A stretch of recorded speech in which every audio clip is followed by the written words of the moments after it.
Welcome दोस्तों, स्वागत है आप सभी का हमारे यूट्यूब चैनल पे। दोस्तों आज हम बात करेंगे पावर स्टार पवन सिंह के होली के गाने को लेकर। जी हां दोस्तों, पावर स्टार पवन सिंह का होली का गाना एक भी रिलीज नहीं हुआ दोस्तों, तो हम इसी के बारे में बात करेंगे दोस्तों। इससे पहले कि अगर आप वीडियो में नए हैं और पावर स्टार पवन सिंह के फैन हैं तो वीडियो को फटाफट लाइक और चैनल को सब्सक्राइब जरूर कर लीजिएगा दोस्तों।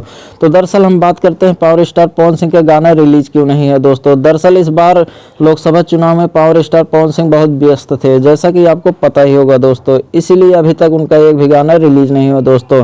तो अब हम लोगों का इंतजार जो है खत्म हो गया दोस्तों। उनका गाना जल्द से जल्द आने वाला है और इस गाने की शूटिंग हो भी चुकी है दोस्तों।